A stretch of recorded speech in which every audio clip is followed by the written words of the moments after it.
Good morning friends. आज एक नए बेसिक टॉपिक के साथ आपके सामने, क्या आईटीआर फाइल करना ज़रूरी है। कुछ बेसिक एफएक्यूज़ हैं जो अक्सर हमें लोग पूछा करते हैं, जैसे कि हमारी इनकम 5 लाख रुपए से कम है तो क्या हमें अपनी आईटीआर को फाइल करना चाहिए या नहीं करना चाहिए। कुछ का क्वेश्चन होता है कि हमारी इनकम 2.5 लाख रुपए से कम है तो क्या हमें अपनी आईटीआर को फाइल करना चाहिए। कुछ लोगों का क्वेश्चन होता है कि हमारी तो सिर्फ एग्रीकल्चर ही इनकम है तो क्या हमें अपनी आईटीआर को फाइल करना चाहिए। और जो बहुत ही मोस्ट इम्पोर्टेंट क्वेश्चन मेरे को अक्सर दिखाई देता है सैलरीड पर्सन का, और सैलरीड पर्सन में से भी वो पर्सन जो गवर्नमेंट जॉब में होते हैं कि वो कहते हैं कि हमारा टीडीएस जो ऑलरेडी डिडक्ट हो चुका है, हमारा जो टैक्स है वो तो डिपार्टमेंट ने पहले ही काट के गवर्नमेंट को जमा कर दिया है, तो अब हमें आईटीआर को फाइल करना ज़रूरी नहीं है। तो आइए देखते हैं, समझते हैं कि क्या इन केसेस में और किस केसेस में आपको अपनी आईटीआर को फाइल करना चाहिए। तो देख लेते हैं कि इनकम टैक्स लॉ इस बारे में क्या कहता है। तो इनकम टैक्स लॉ कहता है कि आपको अपनी आईटीआर जो फाइल करना है वो मैंडेटरी है। अगर आप इंडिविजुअल की मैं बात कर रहा हूँ, यहाँ पे मैं किसी कंपनी या फर्म या एसोसिएशन पर्सन, सोसाइटी, ट्रस्ट वगैरह की बात नहीं कर रहा हूँ, सिर्फ इंडिविजुअल बेसिस पे बात हो रही है अभी। तो उन पर्सन को अपनी आईटीआर फाइल करना मैंडेटरी है जिनकी बेसिक एग्जम्पशन लिमिट से ऊपर इनकम है। अगर आपकी किसी भी फाइनेंशियल ईयर में इनकम एक्सीड कर जाती बेसिक एग्जम्पशन लिमिट से, इस लिमिट से आपकी इनकम एक्सीड कर जाती है तो आपको अपनी आईटीआर फाइल करना मैंडेटरी है। यहाँ पे गवर्नमेंट ने मैंडेटरी वर्ड यूज़ किया है, इसका मतलब ये है कि ये आपके लिए ऑप्शनल नहीं, मैंडेटरी है, आपको कंपलसरी है कि आपको अपनी आईटीआर फाइल करना ही करना है। वो बेसिक एग्जम्पशन लिमिट क्या है उसके बारे में हम चर्चा करते हैं। अगर आपकी एज 60 ईयर से बिलो है तो आपकी बेसिक एग्जम्पशन लिमिट है 2.5 लाख रुपए, 2,50,000 रुपये आपकी बेसिक एग्जम्पशन लिमिट है। अगर आपकी इनकम 2,50,000 से ऊपर या एक्सीड कर जाती है 2,50,000 से, तो उस केस में आपको अपनी आईटीआर फाइल करना मैंडेटरी है, मीन्स कंपलसरी है। दूसरी एज लिमिट है यहाँ पे, अगर आपकी एज 60 ईयर से 80 ईयर्स के बीच में है तो ये बेसिक एग्जम्पशन लिमिट हो जाती है 3 लाख रुपीज़। इस केस में अगर आपकी इनकम 3 लाख रुपए से अधिक है तो आपको अपनी आईटीआर फाइल करना मैंडेटरी है।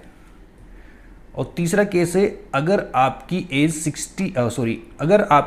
80 ईयर्स से अबव है तो ये बेसिक एग्जम्पशन लिमिट बन जाती है आपकी 5 लाख रुपीज़। इस केस में अगर आपकी इनकम 5 लाख से एक्सीड कर जाती है तो आपको अपनी आईटीआर फाइल करना मैंडेटरी है, अदरवाइज आपके पास ऑप्शन है आप फाइल करें या ना करें।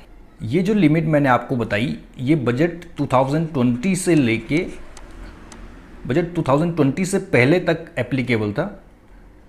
इसके बाद एक और न्यू टैक्स रिजीम के नाम से बजट में सेक्शन 115 BAC को इंट्रोड्यूस किया गया, जिसमें आपके पास ऑप्शन हो जाता है कि आप ओल्ड टैक्स रिजीम में अपनी आईटीआर फाइल करें या न्यू टैक्स रिजीम में अपनी आईटीआर फाइल करें। इस रिजीम में लॉ ये कहता है कि अगर कोई इंडिविजुअल उसकी इनकम 2.5 लाख रुपए से एक्सीड कर जाती है इरिस्पेक्टिव ऑफ एज, तो एज आपकी यहाँ पे मैटर नहीं करती। जैसे पुराने जो अभी मैंने ओल्ड टैक्स रेजिम आपको बताया उसमें आपकी एज अगर 60 से बिलो है या 80 से बिलो है या अबव 80 है तो इस बेस पे आपकी बेसिक एग्जम्पशन लिमिट डिसाइड होती थी।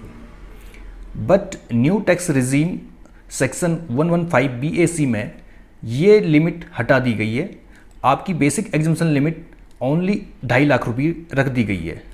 अगर आप न्यू टैक्स रिजीम में जाते हैं तो आपकी एज कोई भी है तो आपको 2.5 लाख बेसिक एग्जम्पशन लिमिट मिलेगी। अगर आपकी इनकम 2.5 लाख रुपये से एक्सीड कर जाती है तो आपको आईटीआर फाइल करना मैंडेटरी होगा। अदरवाइज अगर इससे नीचे आपकी इनकम है तो आपके पास ऑप्शन है आप अपनी आईटीआर फाइल करें या ना करें। तो जैसा कि आपको पता चल गया है कि आपकी basic exemption limit 2.5 lakh, 3 lakh या 5 लाख रुपए है, तो बेसिक आपकी देखी जाए तो 2.5 लाख रुपए है। क्या 2.5 लाख रुपए से कम इनकम होने पे भी आपको अपनी आईटीआर फाइल करना चाहिए? तो बिल्कुल मैं कहूँगा आपको अपनी आईटीआर फाइल करना चाहिए। उससे क्या फ़ायदे होंगे? उससे सबसे पहला फ़ायदा ये होगा, जब भी आप किसी लोन के लिए अप्लाई करते हैं तो वहाँ पे बैंक आपको 3 साल मिनिमम 3 इयर्स की आपको आईटीआर मांगता है, तो वहाँ पे आपको हेल्प मिल जाएगी। आपकी लोनिंग में ये आईटीआर आपको काम आने वाली है। अगर आपकी इनकम 2.5 लाख रुपए से भी नीचे है तो आप अपनी आईटीआर फाइल जरूर करें। दूसरा है क्लेम रिफंड। अगर आपका TDS कटा हुआ है और आपकी इनकम 2.5 लाख रुपए से भी कम है तो भी आप ITR फाइल करके अपना रिफ़ंड क्लेम कर सकते हैं। तो रिफ़ंड क्लेम के लिए ITR फाइल करना मैंडेटरी है, अदरवाइज़ आपको रिफ़ंड क्लेम नहीं कर सकते। कैरी फॉरवर्ड ऑफ लॉसेस, अगर आपकी बिज़नेस में कोई लॉस आता है या कैपिटल एसेट को बेचने में आपको लॉस आता है, तो अगर आपको उस लॉस को कैरी फॉरवर्ड मतलब आगे के सालों में उस लॉस को ट्रांसफ़र करना है तो आपको अपनी ITR को फाइल करना होगा, अदरवाइज़ ये लॉस आप कैरी फॉरवर्ड नहीं कर सकते। तो इस केस में भी ये 2,50,000 की लिमिट से भी नीचे होने पे अगर आप ITR फाइल करते हैं तो आपको कैरी फॉरवर्ड लॉसेस का भी बेनिफिट मिल सकता है। तो ये वीज़ा प्रोसेसिंग में भी आपको काफ़ी हेल्पफुल रहता है और हाई लाइफ कवर में भी आपको ITR का काफ़ी फ़ायदा मिलता है।